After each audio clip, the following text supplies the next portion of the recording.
শীতকাল অনেকের কাছে বা বিত্তবানদের কাছে আমেজের হলেও উত্তর জেলা ঠাকুরগাঁওয়ের জনজীবনের শীত মানে প্রাকৃতিক দুর্যোগও বটে। জেলাটি কিছুটা হিমালয়ের কাছাকাছি অবস্থিত হওয়ায় প্রতিবছর শীতের প্রকোপ অনেক বেশি হয়। এবছর অক্টোবর মাসে শীতের আমেজ শুরু হলো নভেম্বরের দিকে সন্ধ্যার পর থেকে ভোর পর্যন্ত ঠান্ডা অনুভূত হতো। তবে ডিসেম্বরের শুরুতে হালকা কুয়াশা ও হিমের বাতাস অব্যাহত থাকলেও হঠাৎ করে ৯ ডিসেম্বর রাত ৯টা থেকে ঘন কুয়াশার দাপট অতিরিক্ত বেড়ে যায়। এতে সড়কে চলাচলকারী যানবাহনের চালক থেকে শুরু করে পথচারী ও জনসাধারণ পড়েন চরম বিপাকে। সোমবার রাত ৯টার দিকে অভূতপূর্বভাবে নেমে আসে ঘন কুয়াশার এতই ঘনত্ব যে যানবাহনের হেডলাইটও হার মেনেছে। লাইটের আলো ১০ থেকে ১৫ গজ দূরত্ব অতিক্রম করতে পারছে না। সড়কে গাড়ি চালানো প্রায় অনুপযোগী পরিস্থিতি হয়ে দাঁড়িয়েছে কুয়াশায়। এই জন্য এক হঠাৎ দুর্যোগ। এতে সংখ্যায় ধীর গতিতে গাড়ি চালাতে দেখা গেছে চালকদের। বিগত বছরগুলোতে এমন ঘন কুয়াশা আর দেখেনি ঠাকুরগাঁওবাসী। আজকে কুয়াশায় মনে করেন যে মাগরিবের পর থেকে অনেক ঘন কুয়াশা, মানে কিচ্ছু দেখা যায় না। রাস্তাঘাটে দিয়ে চলার মতো কোনো পরিস্থিতি নাই, বাতিও কাজ করে না। প্রচুর কুয়াশা, রাস্তাঘাটে চলা একবারে মুশকিল ব্যাপার। গাড়ির কোনো বাতি কোনো কাজ করে না। নিজেতে যাব সেটাই কোনো সংখ্যা পাচ্ছি না যে রাস্তা দেখে কিভাবে চলাফেরা করব। সামনে ওদিক থেকে গাড়ি আসতেছে কিনা সেটা বুঝতে পারতেছি না। লাইট কোনো কাজ করে না। এমন আবহাওয়ায় চরম বিপর্যস্ত হয়ে পড়ছেন খেটে খাওয়া ও ছিন্নমূল মানুষগুলো। রাস্তার ধারে যে যেখানে পারছেন খড়কুটা জ্বালিয়ে উষ্ণতার জন্য আগুন পোহাচ্ছেন। অন্যদিকে ঠান্ডার প্রকোপের সাথে পাল্লা দিয়ে হাসপাতালগুলোতে বাড়ছে রোগীর সংখ্যা। বর্তমানে বিশেষ করে ঠান্ডার কারণে নবজাতক ও কম বয়সী শিশুরা ডায়রিয়া, শ্বাসকষ্ট সহ বিভিন্ন রোগে আক্রান্ত হচ্ছেন। গাড়ি চালকরা বলছেন, কুয়াশার কারণে সড়কে চলা তাদের জন্য দুঃসাধ্য ও কষ্টকর হয়ে পড়ছে। কুয়াশা খুব, গাড়ি চালাইতে দেখা পাই না। সমস্যা হচ্ছে, ভালোই সমস্যা হচ্ছে। কুয়াশা বেশি, দেখা যায় না সামনে।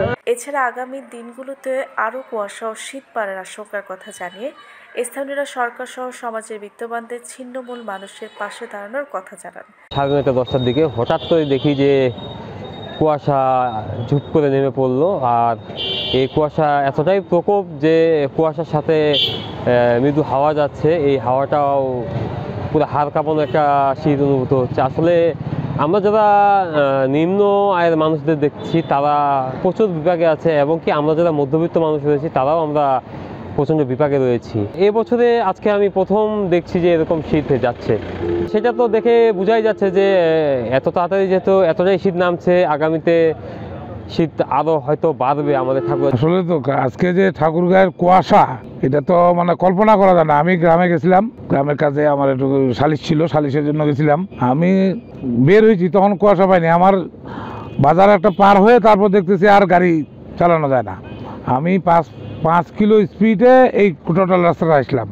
এখন যে কুয়াশা, এখন এই যে শহরে ঢুকবো, মানে ঢুকতে পারবো কিনা, গ্লাস সব কুয়াশায়, মানে 50 গজ সামনে আর কোনো মানুষ বা আলো কিচ্ছু দেখা যায় না। এত ঘন কুয়াশা, কল্পনা কী যে হবে অবস্থা আমরা তো বুঝতেই পারতেছি না। আর এই শীতে মানুষের যে অবস্থা, এই কুয়াশায় দুস্থ মানুষগুলার অবস্থা চিন্তা করে নিজেকে বড় খারাপ লাগতেছে।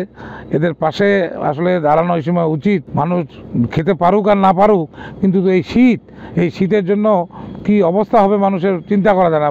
বয়স্ক মানুষরা, শিশু, বাচ্চারা এই কুয়াশা প্রতিরোধ করার জন্য গভর্নমেন্টকে যেটুকুন পদক্ষেপ নেওয়া দরকার সেটুকুন নিলে মনে হয় ভালো হইতো। হ্যাঁ, যারা বিত্তবান আছে তারা যদি আমরা এই দুস্থ মানুষদের পাশে দাঁড়াই, এই শীতে যদি কম্বল এই কুয়াশার তলায় যে প্রচণ্ড ঠান্ডা, মনে হয় আমরা হিমালয়ের পাদদেশে আছি, হিমালয়ের ইয়াতে আছি।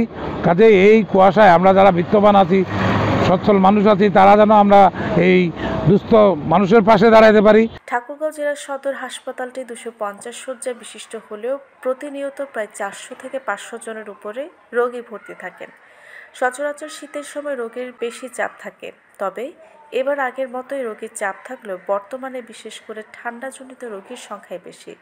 হাসপাতালটিতে 40 শয্যার শিশু ওয়ার্ড হলেও সোমবার রাত 11টার দিকে 130 জনেরও বেশি রোগী ভর্তি ছিলেন, যা ধারণ শয্যার থেকে 3 গুণ বেশি। শিশু ওয়ার্ডে ভর্তিকৃত বেশিরভাগ শিশু ঠান্ডাজনিত রোগে আক্রান্ত হয়ে ভর্তি হয়েছেন বলে জানান অভিভাবক ও স্বজনরা। আমাদের বাচ্চা হলো প্রথমে ছিল বমি, তারপর বমি বন্ধ হয়েছে, পরের দিন থেকে আবার পাতলা পায়খানা শুরু হয়েছে, ডায়রিয়া। ঠান্ডার জন্য পাতলা শুরু হয়ে গেছে। আমরা ভর্তি হয়েছি আজ থেকে হলো 3 দিন আর কি। বাচ্চাটার সমস্যা হলো পাতলা পায়খানা, ঠান্ডার কারণে। শীতকালে নবজাতক শিশুদের 6 মাস পর্যন্ত শুধু মায়ের বুকের দুধ পান সহ অন্যান্য বয়সী শিশুদের পুষ্টিকর তাজা খাবার খাওয়ানো, ডায়রিয়া, শ্বাসকষ্ট থেকে শুরু করে সর্দি ও কাশি, জ্বর হলে দেরি না করে তাৎক্ষণিকভাবে চিকিৎসকের কাছে নিয়ে যাওয়ার পরামর্শ দেন এই চিকিৎসক।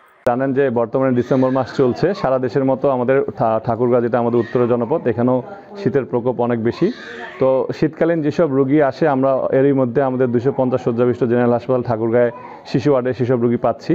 মূলত আমাদের এখানে শীতের যে শুরুর দিকে, আমরা যেটা সবসময় বলি যে শীতের শুরুর দিকে রোগীর চাপটা একটু বেশি থাকে। আমাদের এখানে 40 শয্যা বিশিষ্ট হাসপাতাল আমাদের শিশু ওয়ার্ডটা, আমাদের এখানে বর্তমানে 130টা পেশেন্ট ভর্তি আছে। তো এই সময় সাধারণত ডায়রিয়ার রোগীগুলো বেশি আসে, যেগুলো আমরা বলি যে ভাইরাল, রোটা ভাইরাল ডায়রিয়াগুলো, এই রোগীগুলো বেশি আসে। আর শ্বাসকষ্টজনিত যেসব নিউমোনিয়া ঠিক না, যেগুলো বাচ্চাদের শ্বাসকষ্টজনিত রোগ আছে, যেগুলো অ্যাজমা বলি আমরা, এই রোগীগুলো এই সময় একটু বেশি আসে। তো যারা আমাদের রোগীর অভিভাবক আছেন, তাদের প্রতি আমাদের পরামর্শ থাকবে যে আসলে বাচ্চাকে খাওয়াটা ঠিকঠাক করতে হবে। জন্মের পরে প্রথম 6 মাস বাচ্চাকে শুধুমাত্র বুকের দুধ খাওয়াবেন, এতে বাচ্চার রোগ প্রতিরোধ করার ক্ষমতা বাড়বে। যেই বাচ্চার রোগ প্রতিরোধ করার ক্ষমতা যত বেশি হবে, সে কিন্তু তত কম অসুস্থ হবে। যারা বাইরের দুধ খায়, আপনারা জানেন আমাদের দেশে প্রতি বছর প্রায় 27,000 বাচ্চা কিন্তু নিউমোনিয়াতে মারা যায়, এবং যারা বাইরের দুধ খায় তাদের কিন্তু মৃত্যু হারটা আরও বেশি হয়। সো প্রথম 6 মাস শুধুমাত্র বাচ্চাকে বুকের দুধ খাওয়াবেন, এবং 6 মাসের পর থেকে বাচ্চাকে বাড়ির খাবার, হাড়ির খাবার যেটা আমরা বলি, মায়ের হাতে রান্না করা খিচুড়ি, পাশাপাশি অন্যান্য আমিষ, মাছ, মাংস এগুলো খাওয়ালে বাচ্চার রোগ প্রতিরোধ করার ক্ষমতা বাড়ে। আর অবশ্যই বাচ্চাকে তাজা খাবার খাওয়াবেন, অর্থাৎ রান্না করার 4 ঘন্টার মধ্যে খাওয়াবেন, তাহলে এই ধরনের নিউমোনিয়া, ডায়রিয়ার প্রকোপটা অনেক কমে যাবে। তারপর আমরা যেটা বলবো, এখন যে নিউমোনিয়া বা ডায়রিয়াগুলো আমরা পাচ্ছি, সেগুলো কিন্তু মারাত্মক ডায়রিয়া বা নিউমোনিয়া। সুতরাং বাসায় অপেক্ষা করবেন না। যদি দেখেন যে আপনার বাচ্চা বুকের দুধ টেনে খেতে পারছে না, বা বাচ্চা ঘুমাতে পারছে না, বা শ্বাসকষ্ট হচ্ছে, অতি দ্রুত চলে আসবেন, আমরা আছি ইনশাল্লাহ।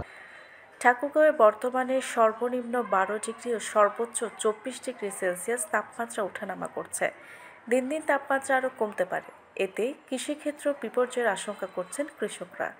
তবে জেলা কৃষি সম্প্রসারণ অধিদপ্তরের উপপরিচালক জানান, কৃষকদের শীত সহনশীল পদ্ধতিতে ফসল উৎপাদনের পরামর্শ দেওয়া হচ্ছে। কৃষকরা শীত সহনশীল পদ্ধতি অবলম্বন করলে ফসলের ক্ষতি হওয়ার তেমন সুযোগ নেই। ইতিমধ্যে চাহিদা অনুযায়ী জেলা প্রশাসনের পক্ষ থেকে ঠাকুরগাঁও জেলার জন্য 80,000 শীতবস্ত্রের চাহিদা সংশ্লিষ্ট দফতরে পাঠানো হয়েছে।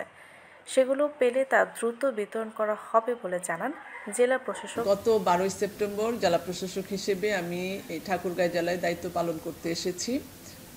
এখানে বেশ আগে ভাগেই শীত পড়ে যায়, যে কারণে আমি জয়েন করার পরপরই সংশ্লিষ্ট মন্ত্রণালয়ে প্রয়োজনীয় শীতবস্ত্রের চাহিদা প্রেরণ করেছি।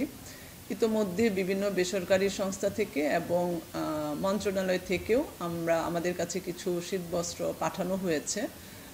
আমি 2-1 দিনের মধ্যে সেগুলো বিতরণ করে দিব। এরপরে মন্ত্রণালয় থেকে যেটি জানা গিয়েছে যে আমরা স্থানীয় পর্যায়ে শীতবস্ত্র ক্রয়ের জন্য আমাদেরকে বরাদ্দ দেওয়া হবে। সেটি পাওয়া গেলে খুব দ্রুত শীতবস্ত্র ক্রয় করে এখানকার দুস্থ দরিদ্র ব্যক্তিদের মধ্যে বিতরণ করা হবে। তবে যেটি শুনেছি যে এখানে প্রচণ্ড শীত অনুভূত হয় এবং দুস্থ দরিদ্র যারা আছেন তারা শীতে কষ্ট পান। তো এইবার তারা যেন কষ্ট না পান, জেলা প্রশাসনের সর্বোচ্চ সামর্থ্য দিয়ে আমি তাদের পাশে থাকতে চাই।